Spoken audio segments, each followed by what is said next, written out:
मैं अनुरोध करता हूं सभी हमारे अतिथिगणों से कि वे दीप प्रज्वलन के लिए सीधे अपने दीप प्रज्वलन की कार्यवाही को आगे बढ़ाने के लिए दीप ज्योति परम ज्योति, दीप ज्योति जनार्दनः, दीपो हरतु मे पापं, दीप ज्योति नमोस्तुते, शुभं करोति कल्याणम्, आरोग्यं सुख संपदा, द्वेष बुद्धि विनाशाय, आत्मज्योति नमोस्तुते, आत्मज्योति प्रदीप्ताय, ब्रह्मज्योति नमोस्तुते, ब्रह्मज्योति प्रदीप्ताय, गुरुर्ज्योति नमोस्तुते, दीप ज्योति नमोस्तुते, आत्मज्योति नमोस्तुते।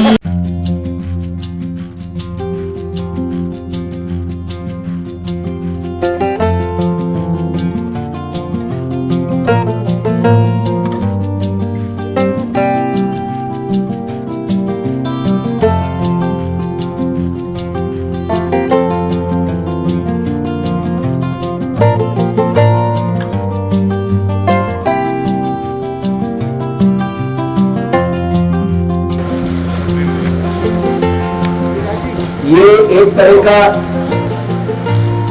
इस मजलिस पार्क के महाराणा प्रताप ग्राम से संबंधित एक ऐसा दस्तावेज है जो कि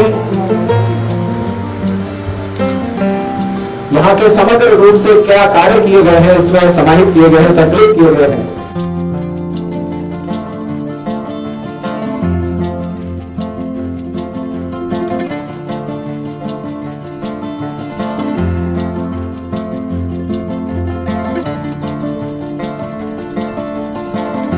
तो हमारे पड़ोसी देश के सरदार श्री भाई चित्र से वो पीड़ा से यहाँ आए।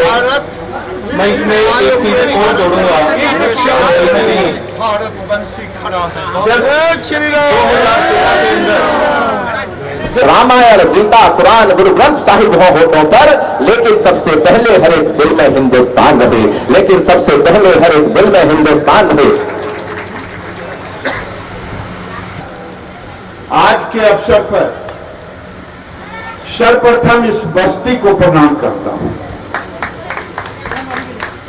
उसके बाद जिसे आरएसएस कहा जाता है, देश में जिन्हें एक वर्ग गालियां देने का काम करता है, जो देश के दुखों के क्षण में कहीं बाढ़ आए तो दिखाई देता, कहीं सुखाड़ आए तो दिखाई देता, कहीं पाकिस्तान से आए हुए शरणार्थी हिंदू भाई होते तो कहीं विश्व हिंदू परिषद बन करके, कहीं एनएमओ बन करके, कहीं सेवा भारती बन करके वो दिखाई देता। इसलिए मैं सबों को प्रणाम करता हूं, चाहे कपूर जी हो, डॉक्टर साहब हो, सब लोग हों।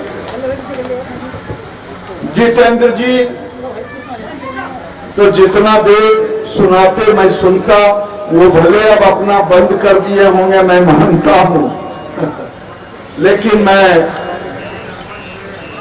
उन्हें धन्यवाद देता हूं कि अपना बहुमूल्य समय दिया। मनोज तिवारी जी को मैं कोटिशः धन्यवाद देता हूं।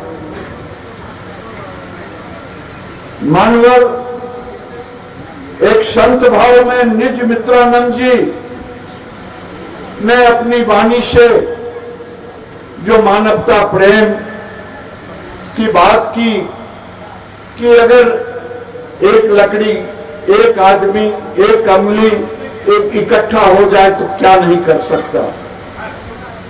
मानवर प्रशांत खेतालकर जी, मानवर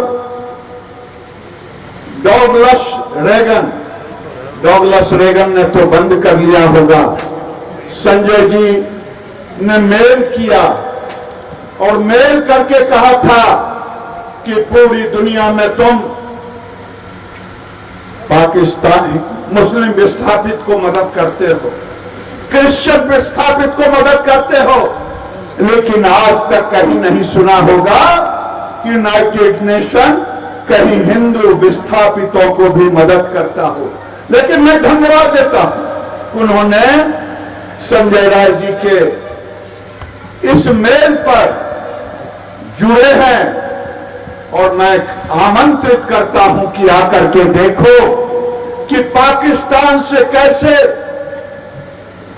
प्रताड़ित होकर के गैर मुसलमान अल्पसंख्यक निकलते हैं। अभी डाउनलोड नहीं हुआ, नहीं तो मैं संजय राय जी से कहा था। जितिन जी को मैं कोटि से नमन करता, दीपक जी को मैं नमन क्या करूं, वो तो कोऑर्डिनेटर इस कार्यक्रम के। रमेश अग्रवाल जी को मैं क्या कहूं, सेवा भारती तो नाम ही सेवा भारती है। कपिल जी मेरे मार्गदर्शक के रूप में मैं उनको मानता, क्योंकि वही मुझे पहली बार मानवर अक्षय धारीवाल जी, मानवर कुलवीर शर्मा जी, और यहां के जब मैं आया था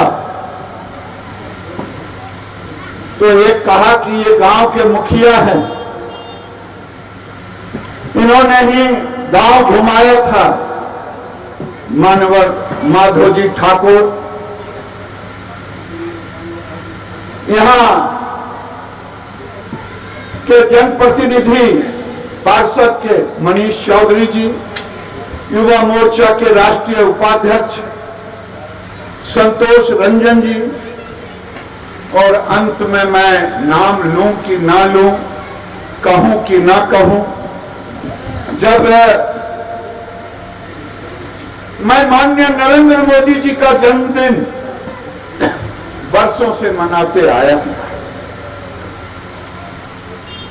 जब मैंने एक चैनल पर देखा कि पाकिस्तान से आए हुए शरणार्थी खाना बदोश की जिंदगी जी रहे हैं, तो मैंने तय किया कि वहीं जाकर के नरेंद्र मोदी का जन्मदिन सेवा भाव से कई लोगों को लेकर आया। कम से कम 10 ऐसे लोग थे जो हर तरह की, संजय राय जी ने अपने वक्तव्य में कहा, अपने अंत में संजय राय जी 3 दिन बाद मेरे घर पे आए जब कार्यक्रम यहां खत्म हुआ। मेरे मन में था कि महादेव, जो जिन निज मित्रा जी कह रहे थे, क्या ये दिल्ली हम 500 5000 को ज्योति बता रही थी कि हम कैसे इसको आते हैं, लोगों को स्नेह भाव देते हैं, क्या एक एक परिवार अगर भारत वंशी एक एक रुपया हम ले लेंगे तो पाकिस्तान से आने वाले हजारों शरणार्थियों को हम स्थापित करने में, और वही यहां हुआ। आज जब संजय जी ने मुझे एक पाकिस्तान का न्यूज चैनल का उनके पास एक यहां लोड नहीं हुआ, नहीं तो मैं दिखाता। वो इतना गलत प्रचार कर रहा है कि पाकिस्तान से भागे हुए हिंदू नरेंद्र मोदी के शरण में गए और वहां जंगलों की जिंदगी जी रहे थे और फिर वहां से लौट के आए। ये दुष्प्रचार 2 ही देश करता है, मेरे दोनों पड़ोसी पाकिस्तान और एक चाइना। आज सिंध प्रांत में बाढ़ आया। 10 दिन पहले पुष्पेंद्र कुलश्रेष्ठ जी ने मुझे कहा कि गिरिराज जी, मैं वीडियो भेज रहा हूं, 7000 परिवार उस बाढ़ में छत पे खड़े हैं, कहीं ऊपर में, और वहां का पाकिस्तान कह रहा है कि तुम कलमा पढ़ो तब तुम्हें राशन दूंगा। क्या इसी दिन के लिए देश का बंटवारा हुआ था? जो लोग भारत को दो खंडों में बांटने का काम किया था, आज हिंदुस्तान में तो हमने गले लगाया, जो मेरा फर्ज भी बनता है, वसुधैव कुटुंबकम हमने किया। लेकिन गैर मुसलमानों को पाकिस्तान से किस कदर निर्वासित होना पड़ता है, ये यहाँ के भाइयों से पूछें। पूछना हो तो नानक साहब के गुरुद्वारा से बेटियों को पूछें, पूछना हो मंडप पर से हिंदू बेटियों को उठा करके भाग ले जाने वालों को पूछें। ये तो धन्य है जिन्होंने धर्म नहीं परिवर्तित किया और भारतवंशियों के साथ आ मिले, और नरेंद्र मोदी ने कानून भी बना दिया है।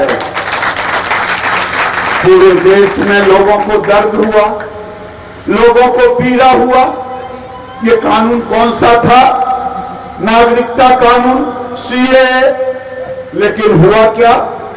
दिल्ली से लेकर के पूरे देश में एक जगह नहीं, सैकड़ों नहीं, हजारों वो कह रहे थे बांग्लादेशियों को दो।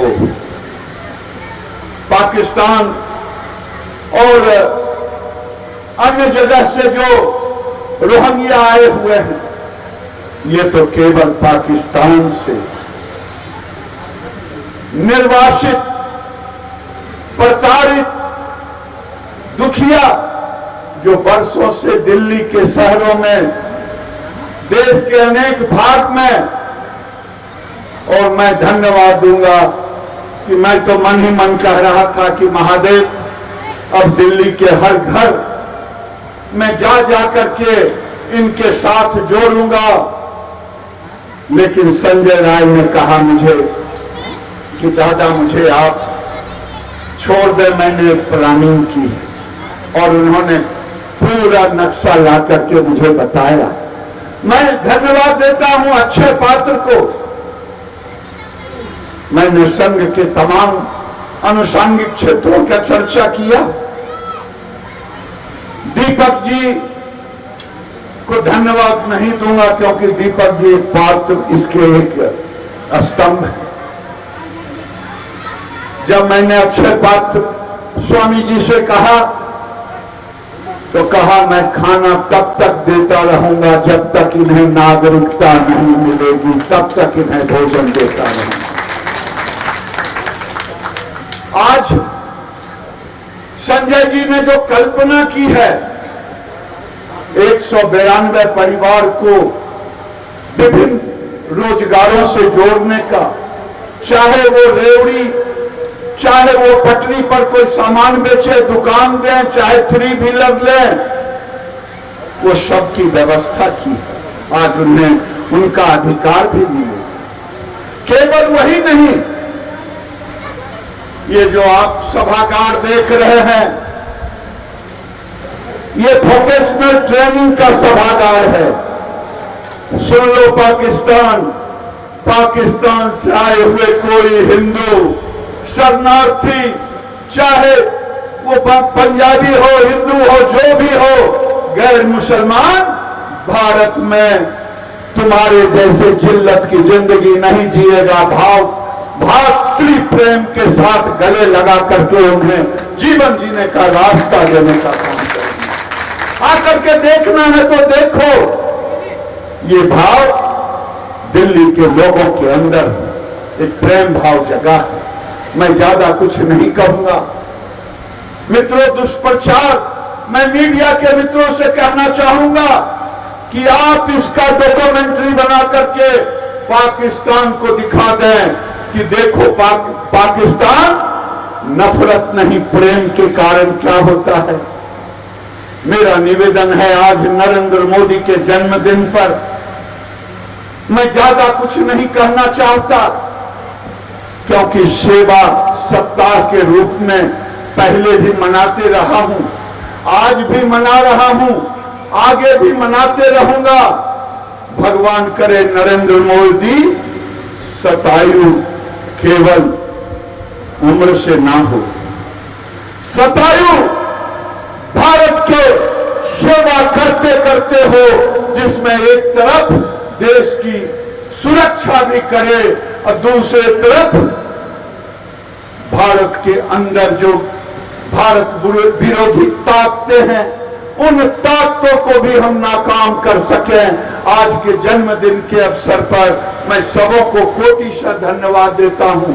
और एक बात कहना चाहता हूं, जो नरेंद्र मोदी का जन्मदिन मना रहे हैं, जो नरेंद्र मोदी के सेवा सप्ताह में लगे हुए हैं, वो कोरोना से भी लड़ाई लड़े, क्योंकि नरेंद्र मोदी कोरोना से अपने संसाधन के तहत आज पूरी दुनिया नरेंद्र मोदी को इसके लिए बधाई दे रहा है।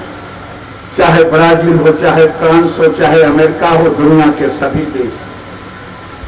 कुछ लोग तो ऐसे हैं जिनको दिन में दिखाई ही नहीं देता है कि क्या हो रहा है, नरेंद्र मोदी क्या क्या कर रहे हैं। उनके लिए मेरे पास कोई शब्द नहीं है। आज नरेंद्र मोदी, पूरी दुनिया कोरोना के विपदा आपदा में फंसा है, तो आज नरेंद्र मोदी के प्रशंसक, नरेंद्र मोदी के रास्ते पर चलने वाले, नरेंद्र मोदी को चाहने वाले, नरेंद्र मोदी के रास्ते को उन ऊंचाइयों पर ले जाने वाले आज इस मजलिस पार्क में, जो दिल्ली राइडिंग क्लब और सारे उनके जो भी, चाहे एनएमओ हो, सेवा भारती हो, विश्व हिंदू परिषद हो, अक्षर पात्र हो, रोटरी क्लब हो, मैं क्षमा चाहता हूं, रोटरी क्लब वाले कहेंगे मैं सिलाई मशीन लेके दिखा दिया, फिर मेरा नाम भी नहीं बोलिए। तो मैं रोटरी क्लब की सेवा जानता हूं, मैं नहीं जानता था, मैं तो गांव से रहने वाला। जब पटना आया कभी गांव से, तो कहा ये रोटरी क्लब है, ये लाइन्स क्लब, ये बड़का लोगों का होगा, क्योंकि क्लब सब जुड़ा हुआ है। लेकिन जब इनके साथ जुड़ने का अवसर मिला, तो लगा कि हम जनप्रतिनिधि, हम समाज सेवा करने वाले लोगों से कम नहीं हैं। मैं उनको भी धन्यवाद देता हूं, मीडिया के सारे मित्रों को धन्यवाद देता हूं। ये आज इस सेवा सप्ताह को पाकिस्तान तक पहुंचा दें, यही मेरी प्रार्थना है, यही मेरी विनती है। बहुत बहुत धन्यवाद। क्योंकि आज कल तिरुपति के एक सांसद कोरोना से जिनकी मृत्यु हो गई, इसीलिए मैं कहता हूं गजेंद्र जी सोलंकी की कोरोना को हल्के ढंग से ना लें। कोरोना एक ऐसी महामारी है, हमने तो नहीं देखा 100 साल पहले जब प्लेग भारत में आया था, लेकिन बुजुर्ग कहते थे कि हम घर छोड़ करके खेत में जाकर के बसे थे, तब बचे। इस कोरोना को नौजवान भाइयों, मेरी बात जहां तक जा रहा है, जो प्रधानमंत्री ने कहा है 2 गज जरूरी है और मुंह पर मास्क भी जरूरी है, ये दोनों चीज लगा के रखें। इसमें ना सांसद अछूत है, न इंजीनियर अछूत है, न डॉक्टर अछूत है। सब वर्ग से लोगों, कोरोना ने सबको डसने का काम किया है। इसलिए आज इस सेवा सप्ताह में मैं मोदी जी के जन्मदिन के अवसर पर कोरोना से भी लड़ने का संकल्प लेता हूं, और जो सुन रहे हैं उनसे भी आग्रह है। बहुत बहुत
Download Tarang online radio app from Google Play Store.